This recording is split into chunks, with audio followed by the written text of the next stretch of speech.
You're very welcome to the Irish Political Roundup with me, Roisin Ni Chleirigh. And me, Paul Brophy. Roisin, could you tell our viewers and our listeners what we have coming up in this episode? Well, Paul, as you know, during my former role as a producer and presenter of my Woman to Woman show on local radio, I covered many issues and the topics relating to women and children. I tried for many years to get guests and potential guests to discuss and talk about the topic of this interview tonight, and that is child trafficking. No one would even say the word child trafficking, never mind discuss the topic of the issues relating to child trafficking. So many other issues here in Ireland. We turn a blind eye, we sweep things under the carpet and just hope that they go away. Child trafficking is in every city, town, and village, in every county here in Ireland, in some shape or form. Child trafficking is a $150 billion industry worldwide, run by highly organized criminal gangs preying on young girls and boys, abducting or grooming children for sexual exploitation, for sexual predators targeting children for their sexual pleasures. It's disgusting, immoral, barbaric, I know, but the harsh reality, Paul, it is happening right now, somewhere to some little child or teenager, as our listeners watch or listen to this video. Ireland has been on America's watch list at tier 2 level for many years. Yet there's no media, political coverage, or outcry. We, as the general public, must ask ourselves why. Child trafficking is more lucrative industry than the weapons or drugs trade, yet there's absolute silence. The movie Sound of Freedom was released on the 4th of July last year in America, distributed by Angel Studios. Later this month, at the end of August, beginning of September, the movie Sound of Freedom will be in cinemas here in Ireland. Aontú Peadar Tabún is the only politician to date, now I stand to be corrected on this one, who has mentioned child trafficking in the Dáil.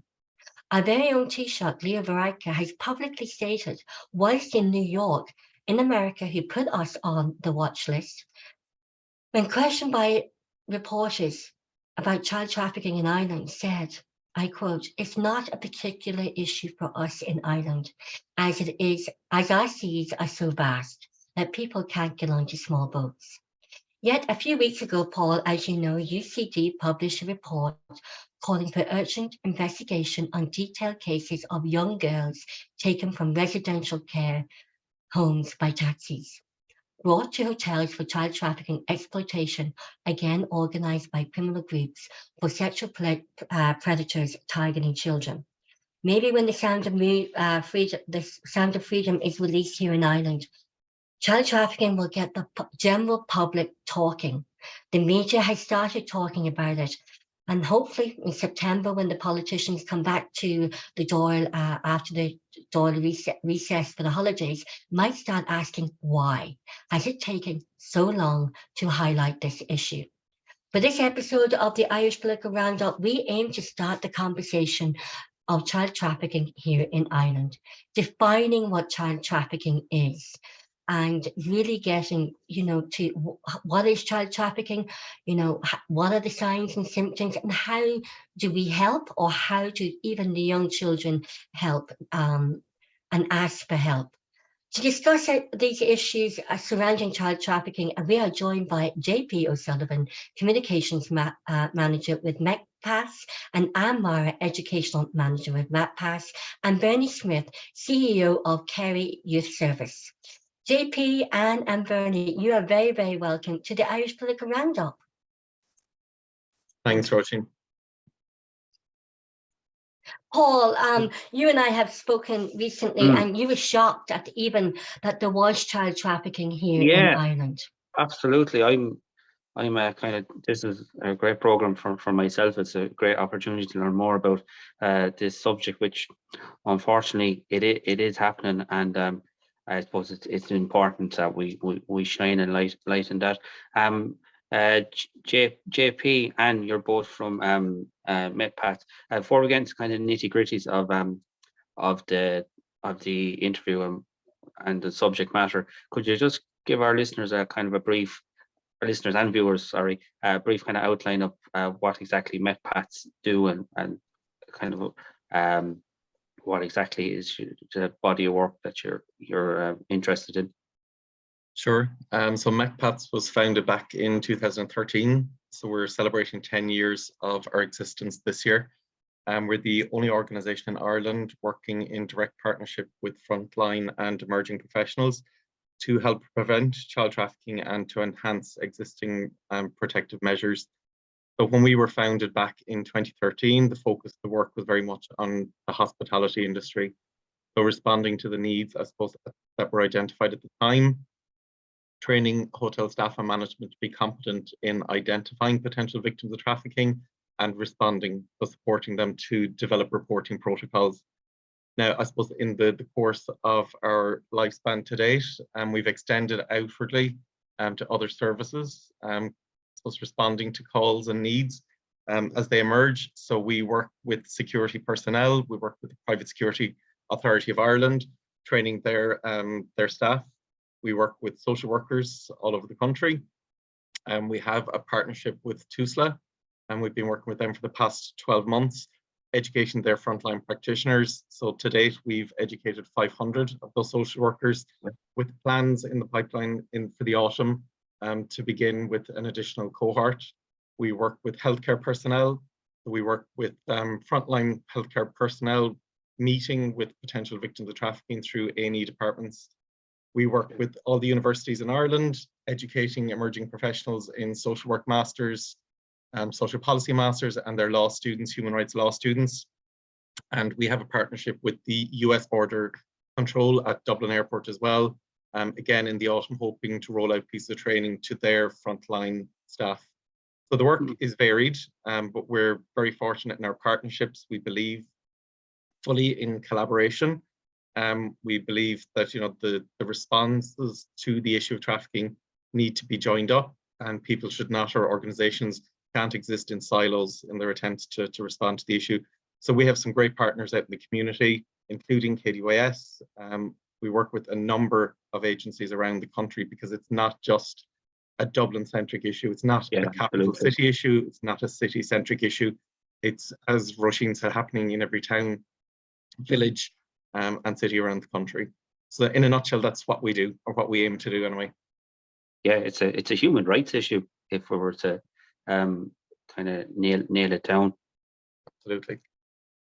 And what, as regards your role within MECPATH, I take it you're kind of delivering a lot of the training kind of with all these various different partners and professionals. What are some of the signs that you teach anybody on your training to look out for as regards to child trafficking? Well, thank you, first of all, for giving us the opportunity to speak about this issue this evening. Some of there are lists and lists of indicators when it comes to child trafficking, and it's important to step back a little bit and look at what child trafficking is. And I think there are many misconceptions around that, and maybe people, if they do know about child trafficking, they would know specifically around trafficking for sexual exploitation. But the fact of the matter is that there are many different types of child trafficking, including child sexual exploitation, but also child criminal exploitation, domestic servitude, trafficking for forced labor, trafficking for organ harvesting, amongst other types. So we're talking about a whole range of exploitations that children are being trafficked for. Yeah, It's horrific. indeed, it is horrific, and it's a very broad spectrum. Yeah, you wanted to come in there, Roisin, did you? No, I was just going to say, Bernie, you are the CEO of the Kerry Youth Service. Can you tell us what your role is and what you do? Well, I suppose I have been interested in this topic for a number of years, maybe 20 years now, no more than yourself. And I started out, I suppose my first exposure to the issue was when I worked with unaccompanied asylum seeking young people in Ireland. And very quickly, as I moved into different youth work contexts, realised that the issue was much broader than our general stereotype in Ireland. So I suppose that's where it began from. And even at that point, when I was working with unaccompanied asylum-seeking young people, there seemed to be huge confusion as to who would be responsible for the response. You know, was it a criminal issue and the responsibility of the guards? Was it a child protection issue and the responsibility of TUSLA? And then, of course, with unaccompanied asylum-seeking children, you had the refugee law angle as well. And that whole situation is probably nearly as enmeshed now today as it was 20 years ago. However, I've worked in so many different contexts in youth work, in urban situations, in rural situations, across the socioeconomic groups. And yes, there are particular risk factors, but there are no children that are completely immune to the risk of trafficking. And again, those misconceptions it's so important that people are open to hearing the definition. And the work that JP and Anne are doing to debunk the myths about trafficking, it is really so important that the frontline services and the statutory agencies engage with the training and take responsibility to understand the issue themselves. So currently I'm the CEO of KDYS. We're a large youth organisation. We cover the county, the Diocese of Kerry, in fact. We have about 75 staff. The vast majority of them are working in various different programs supporting young people in the community.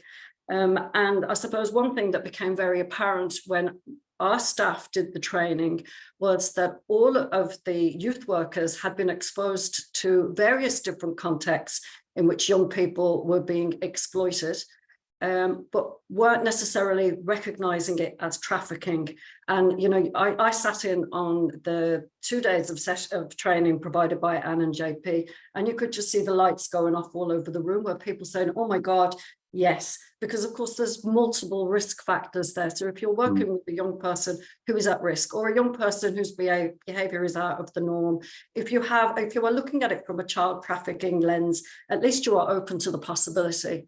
And I suppose within all youth services, we work with young people who are in the care of the state, who are involved in the criminal justice system, or in projects diverting young people from crime, or young people who have particular risk factors. I suppose, again, there would be a lot of attention currently on young people who come from impoverished backgrounds. And again, that's a risk factor. But it's not the only factor to be considered. There are multiple reasons why young people might be at risk of trafficking.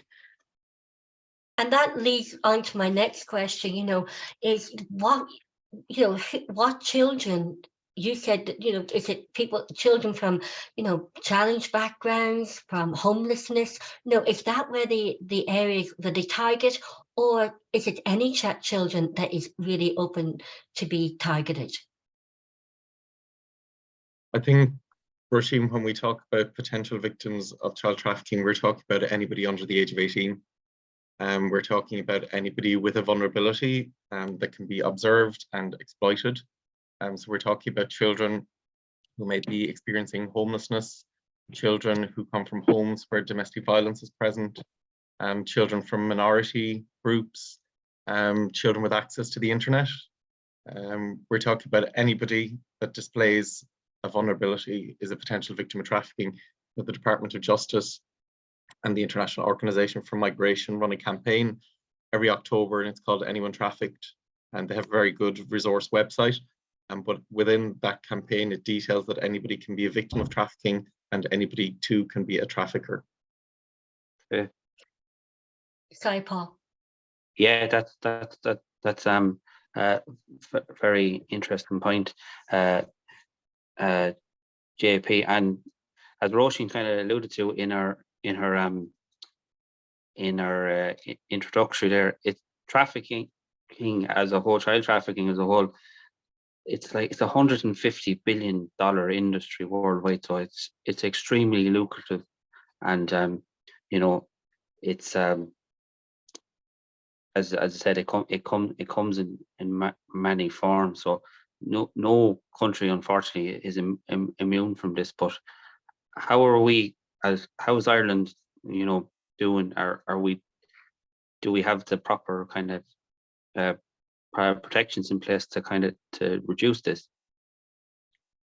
I might take that question. The response by the state so far has been lacking significantly. The crime of human trafficking was made a criminal activity back in 2008. And yet the country only secured its first prosecution for human trafficking the summer before last. Wow. So as well as the prosecutions being challenged for this particular crime, our identification is severely lacking, especially when it comes to child victims of trafficking. So that means that we are simply not screening or not looking for potential victims of trafficking because frontline professionals don't necessarily have that lens through which to look at potential risks that presenting in children that they work with or come across.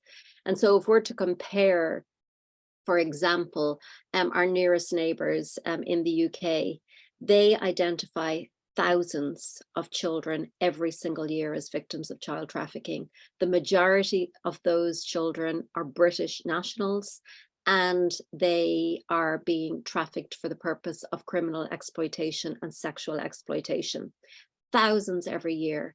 And when it comes to our own statistics, the Department of Justice recently revealed with information from Garda Síochána that on 3 consecutive years, for the last 3 years, they have formally identified only 5 children as victims of trafficking. And we know that that's simply not representative of the reality that is on the ground, especially when you read the likes of that research project that came out of UCD most recently around groups of men targeting children who are in residential care or in emergency placements under the care of the state, and these children are being targeted and groomed and trafficked for sexual exploitation. And yet, Anne, you know, I was talking to JP, you know, a couple of times, and Ireland has been on America's, let me get this right, America's trafficking in persons list for years. And yet only 5 prosecutions. No, only 2 prosecutions to date. 2, only 2. Yes. Sorry, yeah, 2, but 5 children identified in the last 3 years. Yeah. So the US State Department looks at every country all over the world and ranks them in terms of their responsiveness. So Ireland is part of that survey, and it has been on a critical watch list for 2 consecutive years, meaning that it is severely lacking in terms of how it's responding to the issue of human trafficking. We were elevated last year up a level to tier 2, but it's certainly not where we should be. And certainly our counterparts in Europe would be a tier above us in terms of what they're doing to respond. So I think a lot of this is around almost like not an inability to open up the can of worms or to speak about it, but there is a real hesitancy around speaking about this issue. The fact that that report comes out every single July barely makes the media. You know, I mean, if you ask Joe Soap on the road what our current ranking is in terms of our responsiveness to human trafficking, I'm sure nobody would have a clue. And if you were to ask anybody about human trafficking, the common understanding is, like Bernie said at the beginning, it's all about people being moved from other countries into Ireland for the purpose of some type of exploitation. And that is not the whole picture. It absolutely affects those people, but it also can impact Irish nationals and EU nationals living in this country.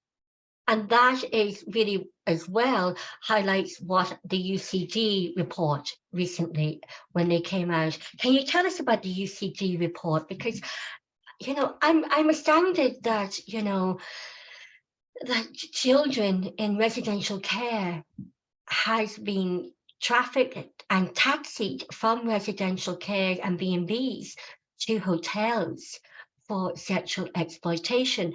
And you know, and when you think about it, there's a lot of people involved in this. There is the taxi drivers, there is the hotel staff, you know.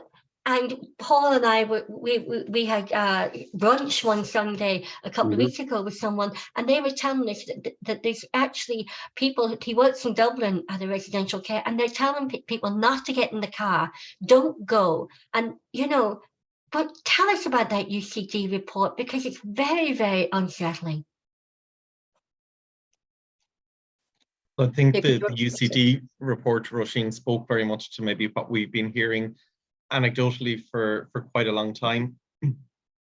It details specific examples of children, as you mentioned, being targeted within residential care. Again, that vulnerability being identified and being moved out of residential care for the purpose of exploitation.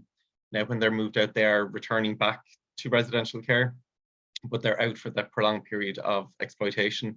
To put into maybe a clear example or case that was well publicized back in 2021, that speaks to the contents of the report.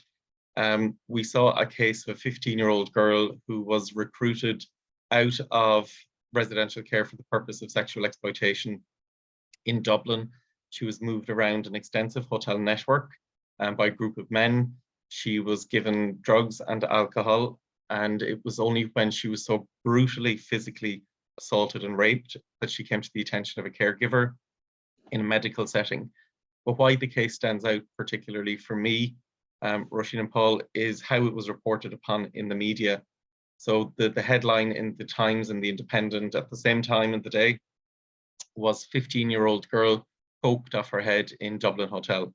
So we had missed the victimhood, we had missed the trafficking, we had missed the exploitation, but the media instead chose to focus on the behaviours that that child was presenting. She had been given drugs and alcohol in exchange for the exploitation. There was uproar at the time about the reporting of it, and rightly so. But I think what it spoke to is what Bernie and Anne have already said. You know, the wider understanding of the issue of trafficking is not there. And I think within the UCD report, it's a really strong piece of research, and it certainly speaks to the public in terms of framing what is happening out there. But it is something that's been going on for a very, very, very long time.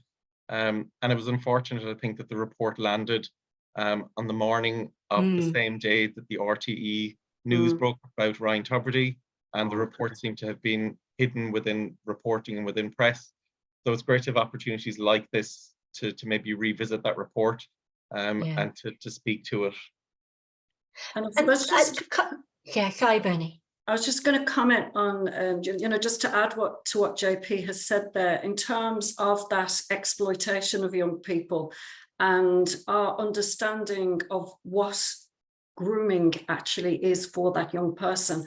So again, some of the challenges in addressing the issue is that the young person is often unaware of the exploitative factor.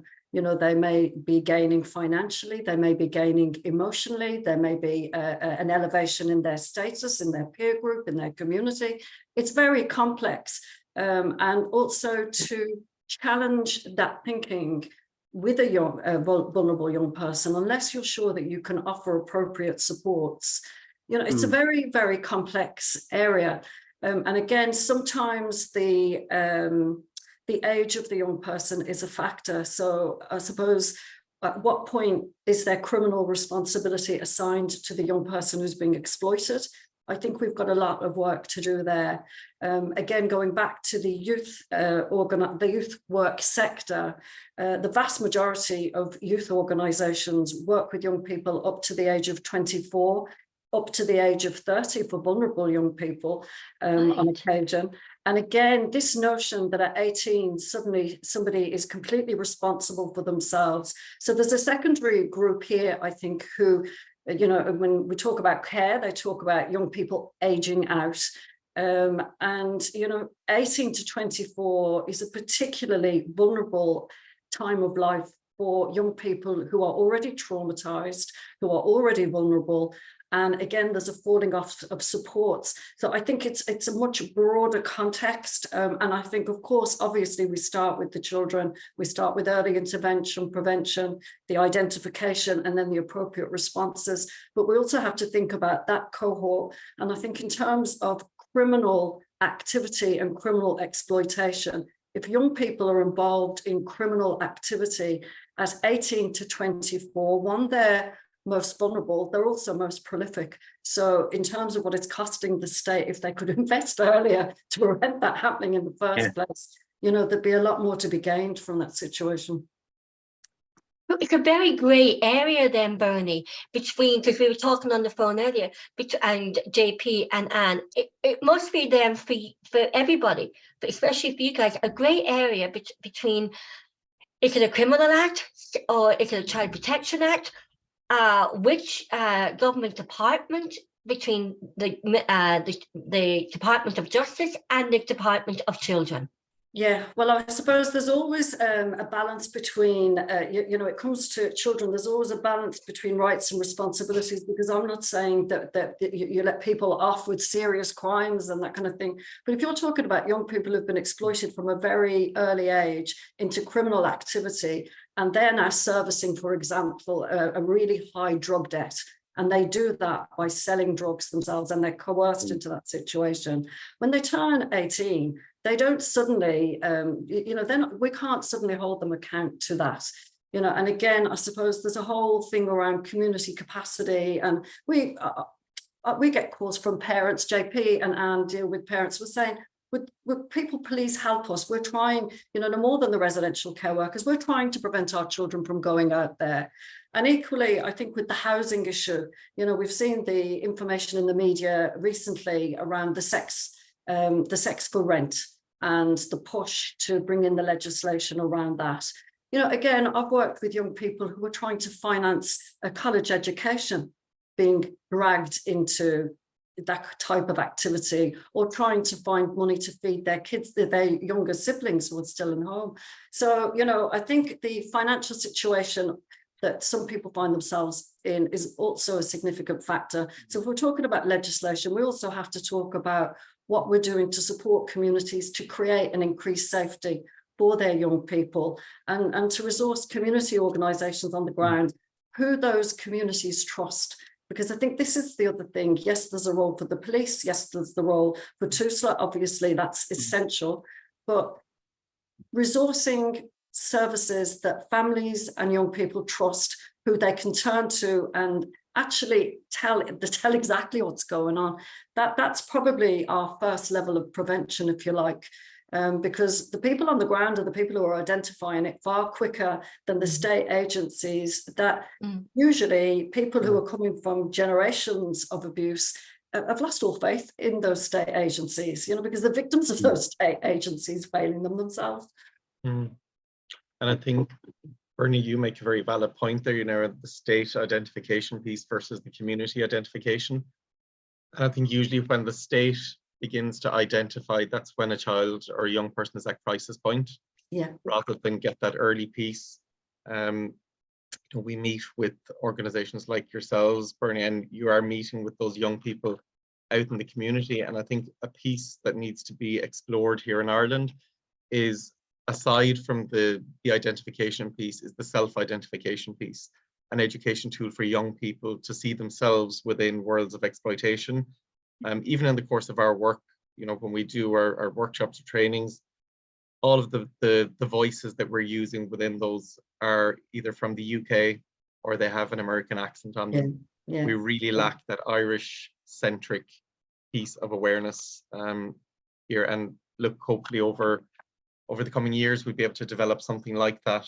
But you're right, Bernie, it's about early intervention rather than sitting, I guess, maybe crying over spilled milk. don't spill the and of milk. course it's complementary. It's not either or, is it? But you know, at the moment, there's it's very disjointed, the whole response, and the strengthening of the legislation and that national referral mechanism that I'm sure you'll speak about in a minute. You know, that should bring greater coordination from a statutory point of view, but that must be backed up by adequate resources on the ground. Yeah. Absolutely. And you probably kind of alluded to some of this in your exchanges there. The level of aftercare for victims of child trafficking in Ireland, is it adequate? I'm sure in MECPATH you've worked with victims of child trafficking, and you know, and I'm sure there are young people that have thankfully come out the other side. Well, MECPATH's just to make the point, it's not a frontline service provider, so we do not work with child victims of trafficking. What we do is purely education of frontline professionals and emerging professionals. But in terms of the aftercare, the response has always been that if a child is identified, and I emphasize that word "if," because like I spoke about this earlier, and the identification piece is really lacking. But if a child is identified, they are taken into the care of TUSLA and provided a safe place.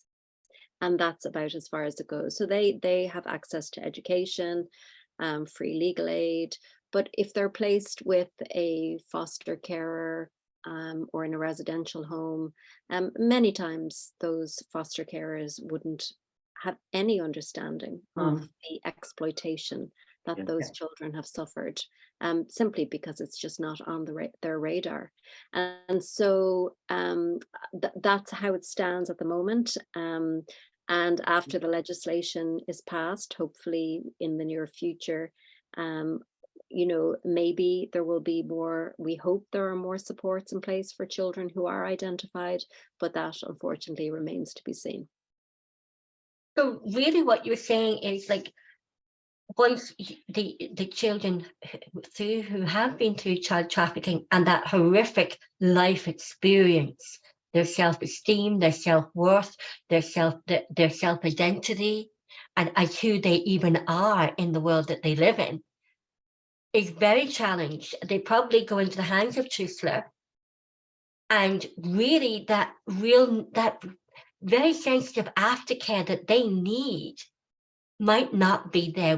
I don't know, but it might, the specific aftercare that is very much needed to know that they are enough and they're loved, and that child and that sexual exploitation, that you know, that it was wrong and it was criminal, and to help them heal mentally, emotionally, and physically as well.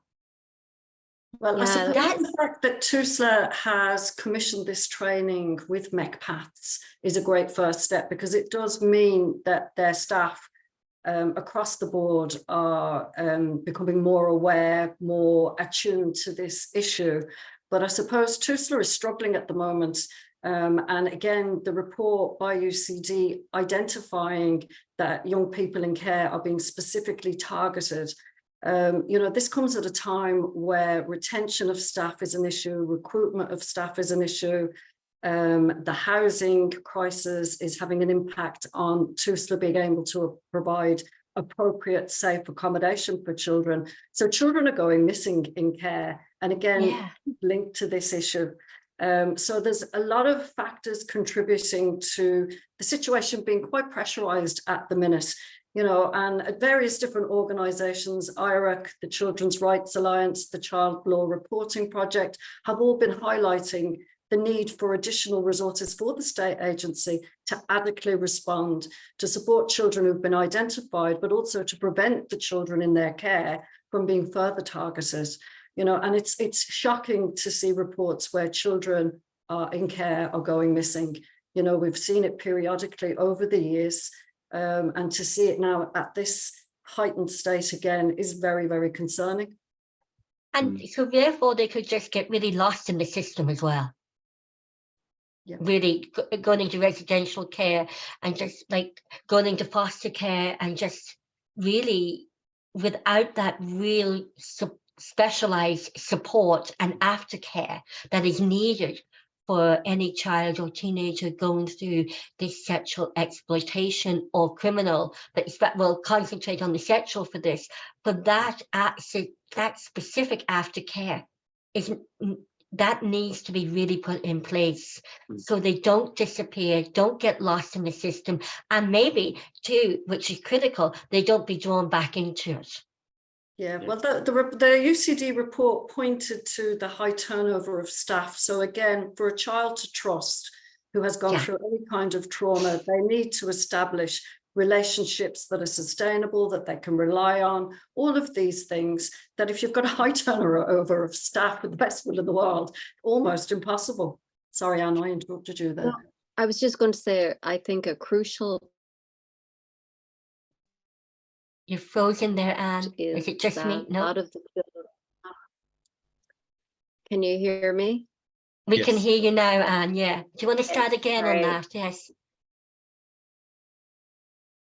I was going to just say a crucial point to note in this conversation is that the children who have been trafficked for some type of exploitation often don't realize that they are a victim of a crime. They don't realize the extent to which they have been harmed.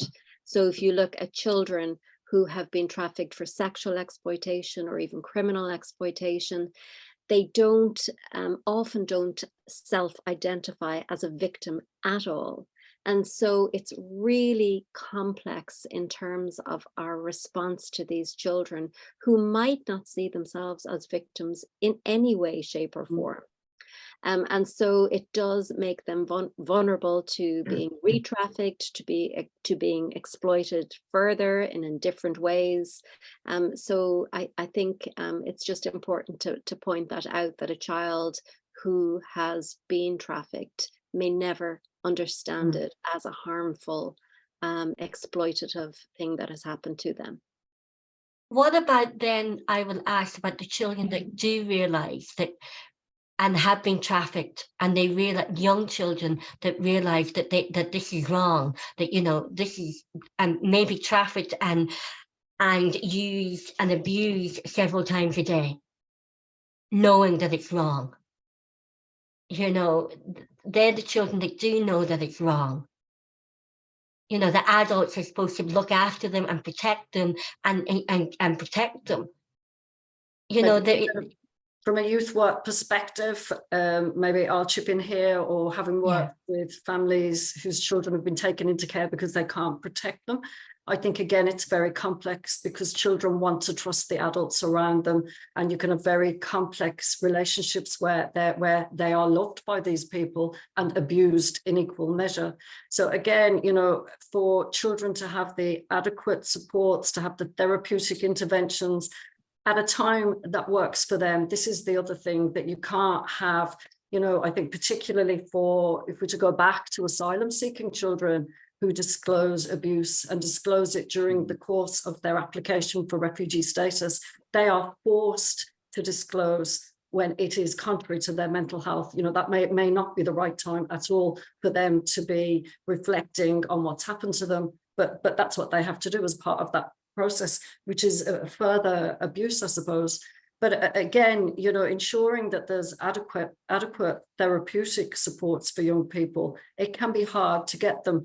And I suppose it brings up another issue, which is the state of our youth mental health system currently in this country. So we also have young people who are in need of services, who are a vulnerable group, who are at risk of exploitation, who may have pre-existing mental health concerns, and we don't have appropriate youth mental health responses. It's very tricky.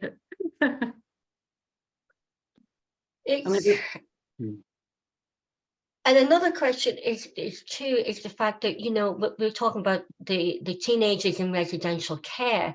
There's also children that are being trafficked from country to country as well. And you talked about you're working with the airports, you're working with the ports, you're working, and two, it's about how the airplanes have been told, you see lots of programs where airplanes are sort of trained now to actually be aware of potential child trafficking through airports. And so how would anyone identify if someone was traveling, like we would go on holidays, identify that a child was possibly being trafficked into the country, and then at airports, coming through the airports, you were saying that you work with the Dublin airport, because children are trafficked from country to country as well. Mm-hmm. So in terms of indicators, Roisin, we do have a comprehensive, I guess, guide for anybody, any of your viewers that are interested. They can go to MECPATH.com, and on the homepage of the website, there's a booklet there for download that details all of the indicators. But what it really comes down to, I think, when we're talking about frontline staff in those environments, is perhaps noticing something that looks out of order or out of place, observing. And we're, I suppose, in all the training that we provide, we are very clear when we advise staff and management that it's not their place to investigate. It's to use their suspicions or take their suspicions to an authority, an investigating authority. But to share one example, I guess, of maybe when training does work well within the airline industry, was a young girl and her father flying from one side of a country to the other. It was the US. They were being served by the in-flight team, and one of the team members had opportunity to observe them for the few hours that they were on board, and she'd offered them a beverage, and the father had said they'd both like water. When dinner time came, they both wanted the chicken, and the final round of drinks was both wanted water again. But what the member of cabin crew observed was that the girl in the company of her father was not making any eye contact. Her eyes were permanently on the floor. She was dressed very differently to her father. He was quite well dressed. Her clothes weren't as maybe high-end or labeled as the dad's, but she had a feeling in the pit of her stomach that something wasn't right. So before the flight landed, she asked if they both needed to use the bathroom. The father said they did. She ushered them to the back of the plane and advised them that the queue was too big, and that she was going to open the staff bathrooms for them. So she opened the toilet, the girl went inside, came back out. The member of cabin crew said, I'll refresh the bathroom for you. So she stepped in, but she'd left a pencil and a piece of paper in there. And on the piece of paper was "help me" was written on it, the girl had written. So she came back out, the father used the toilet, they took their seats.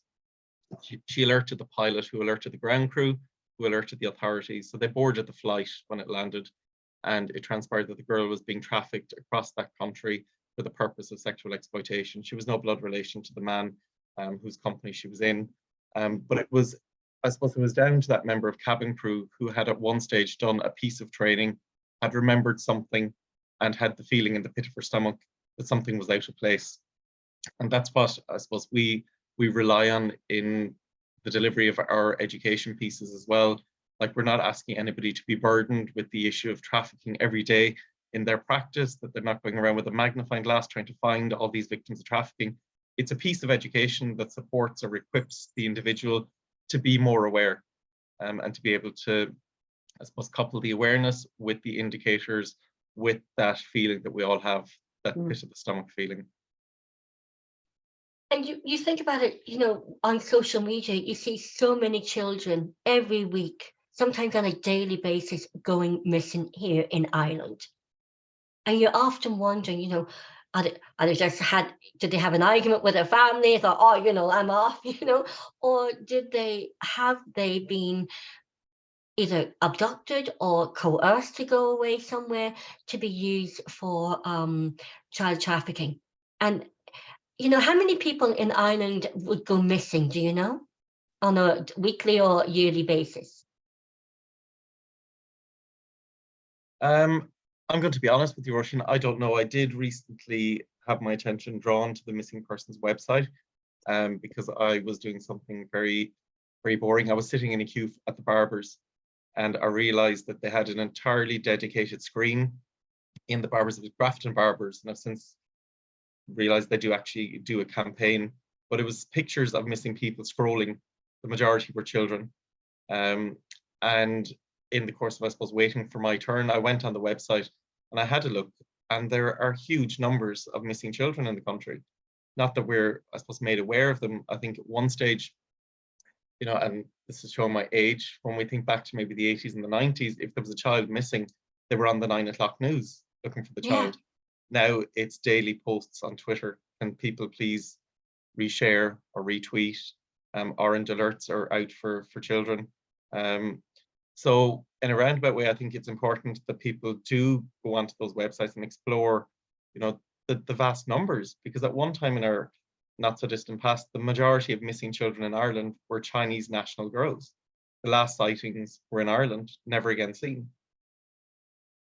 And I suppose the same happened about 20 years ago with the numbers of asylum-seeking children that were going missing, and it transpired that Ireland was a drop-off point for the movement of children. And Ireland intervened very effectively at that time. They closed down the hostels where those kids were being accommodated with limited supervision. But what was startling at that time, and what people were really appalled at, those of us working in the area, was that there wasn't a public outcry, because our view was at that time, if they had been Irish children, there would have been. Whereas now, I think, you know, again, going back to the homeless situation, the pressure on services, all of these things, you know, things that we would have thought were unthinkable a few years ago are now being normalized. You know, and again, thinking that, again, there's a peak in the number of asylum seekers living in tents on the side of the road. That is a massive risk factor. I never thought I'd see that in my lifetime. And I haven't been impressed with the way asylum seekers have been responded to in this country. But all of these things, as the threshold gets lower and lower and our acceptance gets higher, it just becomes normal. And it's going under the radar. And I suppose, JP, you made the point previously that some of these reports and the, you know, like the report that's come from UCD and the statistics around missing people and the posts on social media, it is fantastic for drawing attention, but there's so much more goes under the radar. So, you know, we have these high profile pieces of information, but there is so much more going under the radar. And certainly for teens who are vulnerable, the risks on social media, you know, I've seen young people where they have been, you know, somebody has contacted them, misrepresented their age, they're chatting to them as a peer, and then it transpires they're much older, and the adults around understand that this is definitely an attempt to exploit for some reason, but the young person is locked into that relationship, and even though they know they've been lied to, they somehow accept the explanation and continue the contact because they're emotionally invested. You know, so social media, we have to be very vigilant about that as well, because I think there's so much that's happening under the radar that we're not picking up on in the same way as we are with the high profile cases. And we're talking about they're going under the radar. We talked about the media and politically. You never hear politicians talking on the radio or in the store, apart from, and I stand to be corrected, Aintu's Peter Tabine. He's the only one who I've ever heard talk about child trafficking. And it was, as I said in my intro, I was absolutely flabbergasted that when Leo Varadkar was asked in America, JP, you alluded me to that, was asked in America, in the country that put Ireland on the watch list, that he said that he didn't think Ireland had a child trafficking problem. It's ludicrous that the Taoiseach of and Prime Minister of our country doesn't acknowledge we have a child trafficking problem. The media are not reporting it, and politicians are not actually, who are the legislators of our country and who can put in legislation for the protection of children and child trafficking, and put in the bring prosecutions and criminals, because it is an amazing amount of money. That child trafficking is more lucrative than the drugs or the weapons trade industry. But in your view, and I know maybe it's a wrong question to ask you, but I'm going to ask it anyway. We can decide, why is there no political goodwill in highlighting and floodlighting the child trafficking issue, and why are the media so silent? So I think, Roisin, you're very accurate in terms of speaking about Peadar Tobin's opening up of conversations at Dáil level. We've been very fortunate with Peadar's support over the past 2 years or so. Also very grateful to Maria Walsh, MEP, who's addressed the issue both here in Ireland and at EU Parliament level. Maria actually flew into Ireland last December to co-host an event at the European Parliamentary offices on the issue of child trafficking. So though she's new in the world of politics, she's really, I guess, taking on the issue. We also saw a very, I would say, astute exploration of the issue of trafficking a few years ago by Simon Coveney. He wrote an outstanding piece in the press, almost predicting where the country would end up without, I suppose, fully addressing or not addressing the issue of trafficking. So there are a few, I guess, that have stood out from the crowd over the years. Why is it not being addressed? Because, as Anne would always say, you know, once you start to unpick the issue, once you start to take the lid off it, then you're duty bound to respond to it. So I think it is a huge undertaking to look at it, but it's not a great undertaking to speak about it. So we do regularly urge other members of political parties to take it on and to I guess open up the conversation as Peadar, Maria and Simon have done so over the years. And I suppose it's worth mentioning that the Department of Justice has invested heavily in the youth diversion programmes and funds the research that comes out of UL around the Greentown study, which was a piece of research looking at the recruitment of children into criminal networks and the, you know, all of the different factors that contribute to maybe the difficulties in young people extracting themselves. So there has been investment in that aspect, but it's not named as trafficking. You know, so it's as if also the different departments are doing their pieces separately and there isn't a joined up thinking around it. And criminal activity of young people is exploitation, is trafficking, but those dots are not being joined up yet. So there's no definite, clear, concise clarity of the definition of from legislation level within the government departments of the definition of child trafficking, even prostitution, or even because I've never heard of, and I could be wrong, even with the aftercare of a child going through who has lived that horrific, horrendous, heinous experience of being sexually exploited from how many times a day for these criminal gangs. Now, I suppose I do have to throw in a word of caution here in a sense, because I did work with TUSLA for 5 years, and I suppose I am also aware of some excellent work on the ground with vulnerable young people, and TUSLA would not be in a position to disclose that kind of information. Yeah. So I think we do have to balance that as well, because there is excellent work going on. Yeah. You know, I wouldn't want to diminish that either, but they're not in a position to give public information about that. I think But it's even also, at this, sorry, Roisin, go I ahead. think something that your viewers and listeners might be interested in is a story that's available to download. It's a podcast called The Witness in His Own Words, and it's the story of the youngest ever individual to be placed into the witness protection program in Ireland. And it's a story of a boy who got a part-time job as a 12-year-old on the local milk round, but he had been targeted, and what ended up happening to him was quite horrific. He was trafficked not only for criminal exploitation, but also for sexual exploitation.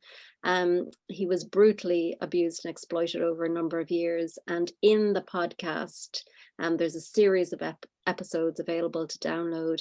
He speaks so articulately about his experience, and I think it gives you a great insight into the level of control that his traffickers had over him, the level of fear that he experienced within that whole situation.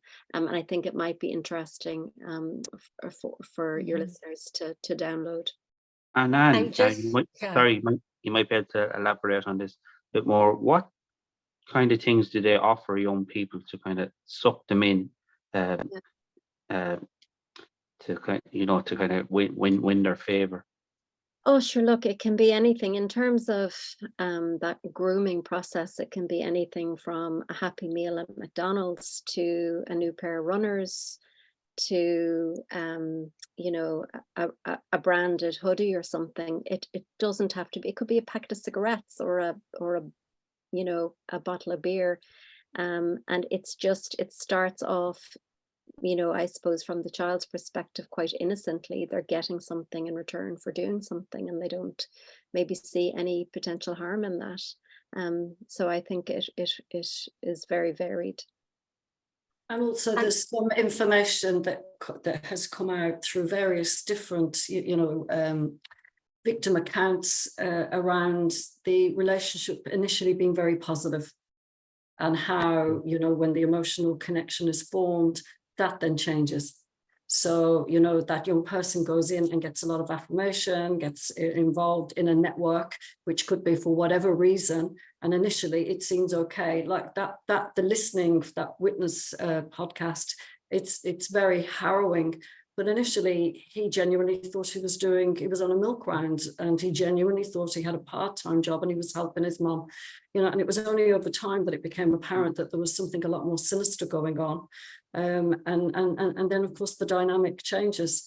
So I suppose, again, it's preying on young people's vulnerabilities. And going back to that UCD study, they identified that there are groups of predators targeting young people's vulnerabilities. So they know very well what will appeal to the young person. So whether it's material things to keep up with their peers, it depends. It just depends.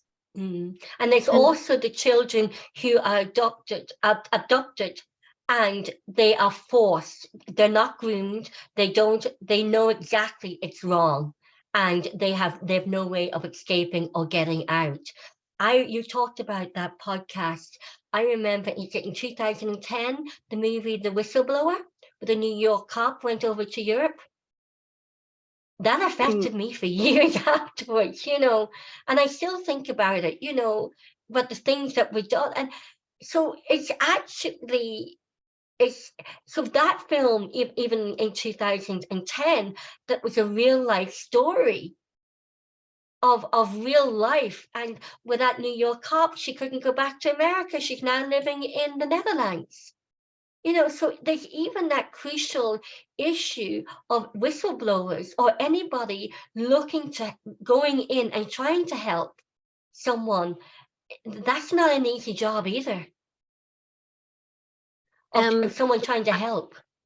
And I think, Roisin, it is important to point out the demand side as well, because if there wasn't a demand for child victims of trafficking, we wouldn't have a problem in the first place.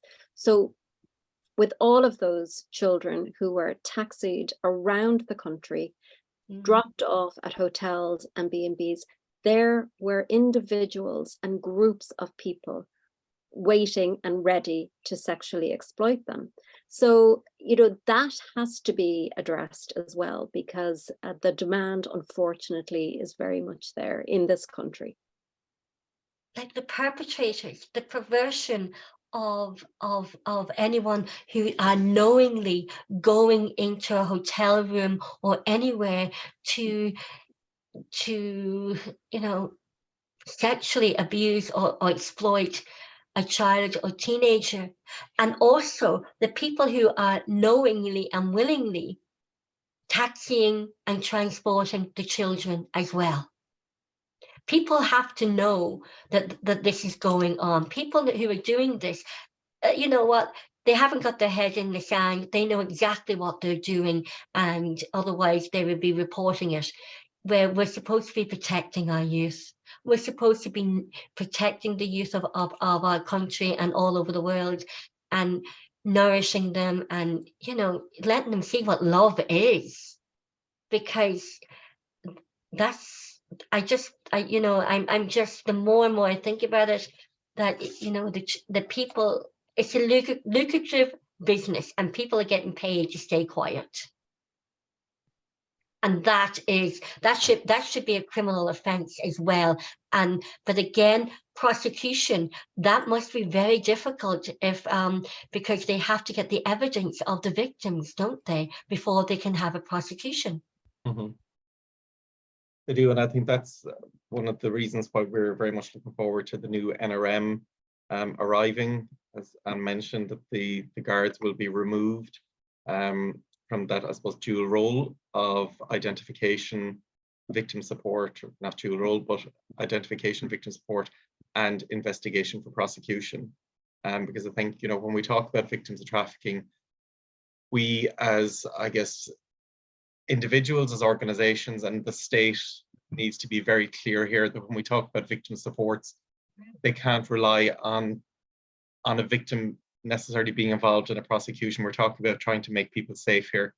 We're not shouldn't be putting extra pressure or weight on victims, survivors of trafficking, to lead for prosecutions on behalf of the state. Yeah. The state has already failed them by being victims of trafficking. So there needs to be a very clear line in the sand, I think, drawn around that. Exactly, because when we think about a child, and we're talking, as you said, from 17 under, what would you say to any child under 17 under? And when you think that the age of consent is 17, and so and the perpetrators are going for 17 and under, that they've been through enough horrific experience to have to go through another experience of going through the debriefing with police and guards and social workers and everything else. That they should just be believed and then say yes, because trained people, they know when someone has gone through the life experience of child trafficking. So they should be giving that space, that time, and that belief that they've lived that, and then the healing process should be automatically just put into place for them. Where do you see, finally, I will ask each of you, where do you see this going forward now within the next 6 months to a year with child trafficking here in Ireland? Maybe I'll kick off, if that's okay, Bernie and Anne. I think Bernie touched on something very important when she spoke about, the staff that are there on the front line. And I feel very heartened to be engaged with TUSLA and to be engaged with their staff. We can see an agency from outside and we can point at it and we can blame it. But when you get in through the door and you meet the individuals that get in there every day and are doing the best that they can do for children, it's heartening to see. So I think we're at a point in Ireland in time where the issue of child trafficking has landed in very significant places. We mightn't all be talking about it every day online, but it's with people who can affect change. So the next 6 months, I see a new landscape emerging for victim identification, victim aftercare, and victim supports. I'm very, very heartened to be at this point in time. I suppose Roisin and Paul, 7.5 years down the line, it's great to see it finally come to fruition. And also, I'm not against TUSLA at all, because they are only working with the resources that they are given. Absolutely, Roisin, and I'll be very honest, I was quite, I guess, challenged by TUSLA for many, many years, working different roles. But I have to say, when we began working so closely with them, I've been inspired by a number of people working there, just about their commitment and their dedication. And like many of us do, working the 8, 9, 10 o'clock at night to make change for one child. So there are tremendous people out and about as well. Definitely, and they're there and they're doing that job and still in that job because they care. Absolutely. And it's the resources that needs to be put into TUSLA, and the finances and the funding and the training, as you said. So Anne, and then we'll come to you, Bernie. And where do you see from your perspective? Well, I hope that the scoping research project that was published by UCT is a starting point. I think we have to be mindful that this was a relatively small research project which looked specifically at children in care.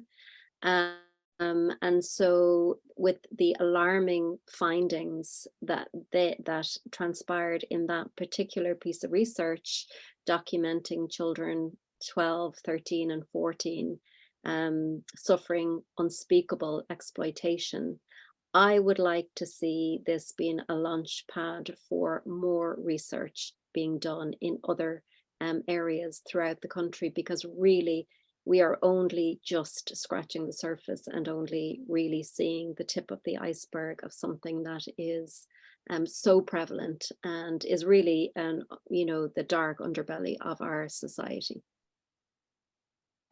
And Bernie. I suppose for me, obviously, I agree with the two previous comments, but I think that national reporting mechanism, if that is implemented well, and it is embedded from departmental level down, it's clear and people can engage with it, because I suppose what we can see on the ground is that for frontline staff working in communities, there's a level of frustration when they report their concerns and nothing happens. So if that system is more robust and there are appropriate responses, trafficking is named, and it's adequately resourced, I think that will make a huge difference. So I'm really looking forward to the changes that are going to come on foot of the legislation. And do you envisage maybe come back when September arrives and all the politicians are back in the Dáil, that they will be talking about it in Leinster House? We'll have to send them a copy of your podcast, Roisin. We hope that they will be. Well, I've actually contacted a lot of politicians and said that, I sent them a little text message this week and said, in September, I'm talking about A, B, and C and child trafficking. So they've actually, 3 of them have said that they will come on and talk about it. So maybe we'll get you, the 3 of you, back on for that as well, because I grew up with it, I suppose, because we lived in Africa and Saudi Arabia, so I was always aware of the signs. And I was actually only thinking this morning, gosh, my parents, I used to get on the airplane from Saudi Arabia at 12 years of age, go to Paris and come to Dublin. And I'm thinking, I wasn't there to that with my child, but it was safe. And the guys in Dublin airport, they all knew me because I was doing it so often. But at 12 years of age, it was safer back then, or was it? But it seems to be more prevalent now, doesn't it? Is child trafficking more prevalent now and more than what it was years ago? Or just different? Maybe more visible and connected worlds, Roisin, have afforded us the opportunity to learn about what's going on in other places, and what's going on here at home, joining the dots. And so I think that's why why we're so grateful to have been on your podcast this evening, just to be able to share that message outwards across social media as well. So thanks, Roisin, it's much appreciated. Will you give us, maybe send me the link, JP, and I'll put it in the description box below, to any of the links that the 3 of you think might be important to anybody listening to this, because you don't know, you might even see a child or mother or someone who wants to help, and maybe we can navigate them to you, where you can navigate them to where the people they best go to. But Paul, any last comments from you? Yeah, Roisin, as I said at the top of the program, that I was kind of blown away by the subject, and tonight it has really opened my eyes even more to the scale and the different forms that child trafficking can appear in.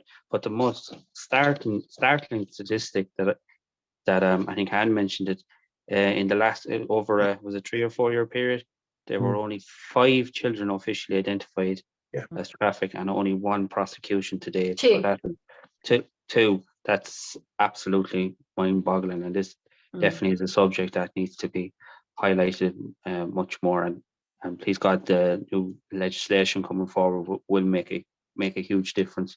And I suppose it's great to see the work you're doing in MECPATH as well, about giving the frontline workers the tools to see these signs and, you know, really intervene at an early stage.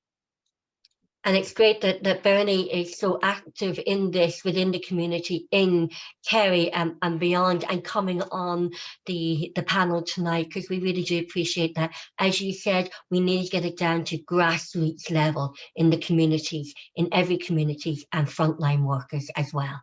Yeah, and I think Bernie made a good point as well, that it's not just an urban issue, it has an impact right across the country.